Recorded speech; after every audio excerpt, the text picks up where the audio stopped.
क्या कहेंगे? एक बोलो एक।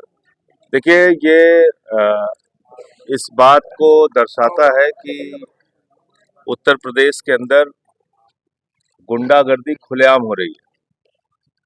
और जो मैं अभी पीड़ितों से मिलके आया हूँ, उनकी आप हालत देखेंगे तो ऊपर वाले की कृपा से ही वो लोग बचे हैं।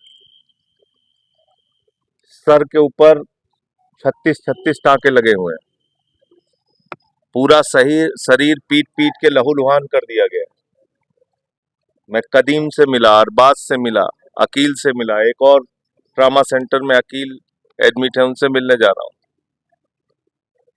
और मामला क्या है कि एक फैक्ट्री से रसीद लेके वो अपनी गाड़ी पे मीट लेके जा रहे थे। रास्ते में रोककर गुंडों के द्वारा ये कहा गया कि ये गौमांस है। मुझे जानकारी मिली है कि शायद उसकी जो रिपोर्ट आई है वो भी आज आ गई कि वो गौमांस नहीं था। बावजूद इसके आप 4 लोगों की हत्या करने पे उतार हुए हैं। और जो कुछ भी बताया कि 112 नंबर की गाड़ी उनके सामने से गुजर रही थी, वो लोग फरियाद कर रहे थे, गुहार कर रहे थे कि हमारी मदद करो। और 112 नंबर की गाड़ी उनकी मदद के लिए नहीं रुकी।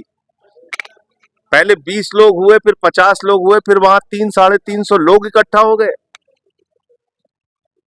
ये तो एक सुनियोजित हत्या की कोशिश पूरी तरीके से दिख रही है। और जिस तरीके से मारा गया है, ये तो मैं फिर दोहरा रहा हूं कि ऊपर वाले की कृपा से लोग बच गए, वरना तो बचना ही नहीं था, जितनी बुरी तरीके से इन लोगों को मारा गया।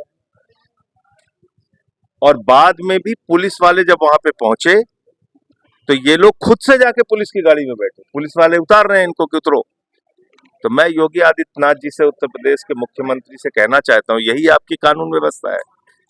इसी का डंका आप पीट रहे हैं पूरे दुनिया में कि हमने यूपी की कानून व्यवस्था बहुत चुस्त कर दी है, दुरुस्त कर दी है, बहुत अच्छी कर दी है। तो धर्म के नाम पे, ये नफरत की राजनीति के नाम पे, ये इस प्रकार की गुंडागर्दी का लाइसेंस देना, मैं समझता हूं ये भारतीय जनता पार्टी की घटिया मानसिकता को दर्शाता है। और खुलेआम उनके राज में गुंडागर्दी हो रही है, ये इस बात को भी दर्शाता है। मुझे पता चला है कि इसमें बहुत सारे ऐसे अभियुक्त हैं जिनको गिरफ्तार नहीं किया गया है, और उनको शीघ्र ही गिरफ्तार करके कड़ी से कड़ी सजा दी जाए। और ऐसी सजा दी जाए, ऐसा फास्ट ट्रैक कोर्ट में इनका केस चला के ऐसी सजा दी जाए जो दूसरों के लिए नजीर बने।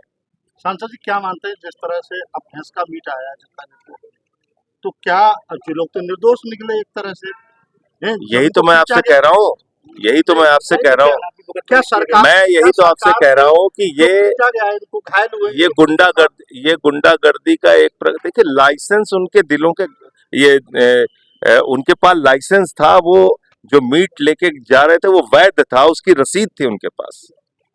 तो इसमें तो कोई सवाल ही नहीं थी कि कोई गौ मांस वो लेके जा रहे थे। दूसरी बात यह है कि आप क्या गुंडागर्दी का लाइसेंस दे सकते हैं किसी को कि कुछ लोग इकट्ठा हों और वो पकड़ के सबको मारने लगे और झूठा आरोप लगा के गौमांस का?